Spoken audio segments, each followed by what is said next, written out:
Hey guys, we're back here in Chessbase 16. What we're going to talk about now is how to use the replay training, not only for tactics, but how to use it for personalizing and opening repertoire. So what you're going to do, how to set it up, is just going to go to board. I'm going to do an illustration first. Then I'm going to open up a file I've already teed up. So how you would make your repertoire, let's just go something, I love D4, so let's just make some simple D4 moves. All right, but say if we wanted a different variation as well thrown in the mix, instead of going G6, black could go C5. I take, black checks, and I also want to know this line here as well. So as you can see, I have a main line and I also have a variation. So now if I go over here to replay training and go to repertoire, what it does is that it will stop at the end of the repertoire line, so we'll know that that's what I want to learn. Now, because when you do replay training without a repertoire, it's a bit different. We're talking about that another time. So what I'm going to do is I'm going to go ahead and open up a file that has the repertoire that I selected. Everybody that follows my channel know that I'm a D4 player. And this repertoire here, I just picked a random one out of the book Keep It Simple 1D4 by Christoph Selecki. I really love that book. I think it's probably one of the best opening books you can buy. I have a link to it in the description if you want to support the channel. So what we're going to do, one thing I want to say this up front, you notice at the bottom we have the live book open. But you want to close that so you can feel like you can focus on your game. Just hit disconnect. And it closes it. We're going to go over to replay training. So now, as you can already see, I have replay repertoire already clicked. I'm going to unclick it. I'm going to play as white. You can also play as black too. That's the advantage of it. That's one good thing. You can play both sides.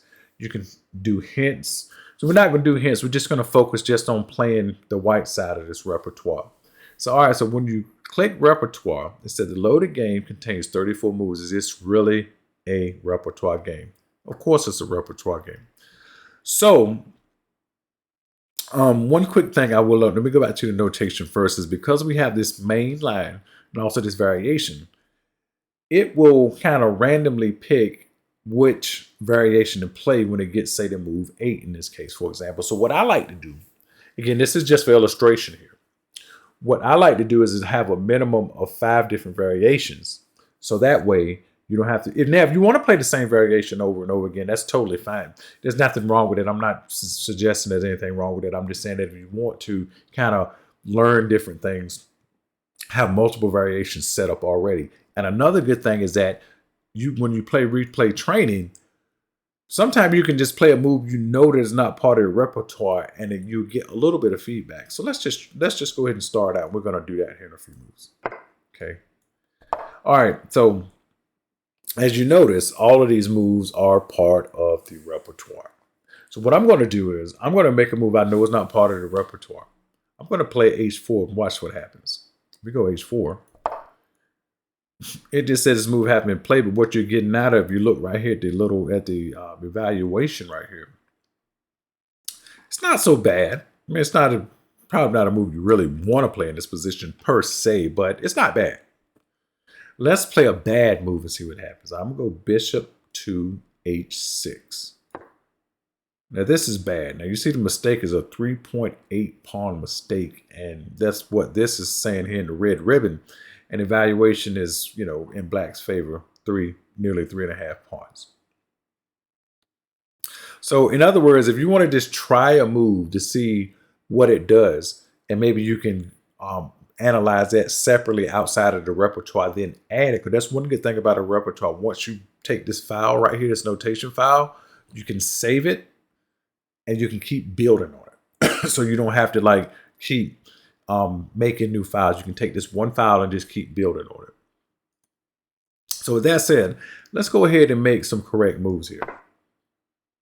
But I take, now watch this. In this position, there's not a trick, but most people, think about it. Which piece would you block the queen with here? I bet you a lot of people would not say knight on F to D7. And actually, this is a move that I rarely see anybody play, but it's likely one of the best moves in this position. And you'll see why in a minute, because what's going to happen is that the white knight is going to be able to get to b3 with tempo on the black queen. Okay, we're just going to do the normal developing moves. And now we get our move with tempo. Okay, we're just going to keep developing. Okay, we're going to bring our rook over because I know all this is... oh, yeah, sorry, I forgot. See? Well, I knew my move wasn't bad, but this is the move part of my repertoire here. Now we're going to run the knight out. Now we're going to bring our rook over, bring this back, and this is the end of the repertoire. I accidentally added an extra move to black here, but that's okay. But anyway, as you see right here, end of repertoire line. So now let's go back to the beginning and see if we can get the other variation, which is the queen b6 variation. And that's a good thing about it, is you don't really know which variation you're going to get. So, and I kind of like that aspect of it as well. Now, to guarantee what variation you get, you just make one file, one line, and you get the same variation every single time.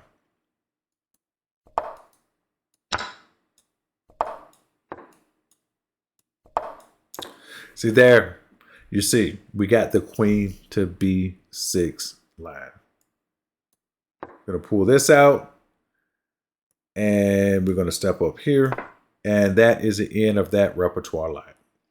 So that's it. I just wanted to give a quick demonstration of how that works. I mean, you can certainly do this different kind of ways. You can take one open and play both sides, as black and as white, and I recommend doing that as well, so you can learn maybe what to do against your opening, at least know how to play against your favorite openings, because sometimes I got to say I do run into my own opening, and in some cases I don't know what to do. The opponent has played something either I've forgotten about or don't know about. So with that said, Chessbase 16 is a really good tool. I definitely recommend it. I'll keep doing a few more of these videos. I think people like these videos, and I can really show you some very practical things where you can build personal items on your own that's tailored to yourself. With that said, I hope you guys enjoyed this video. If you guys got any questions about Chessbase, just let me know in the comments, and I'll be sure to answer them. You guys take care, and I'll see you in the next video. Bye.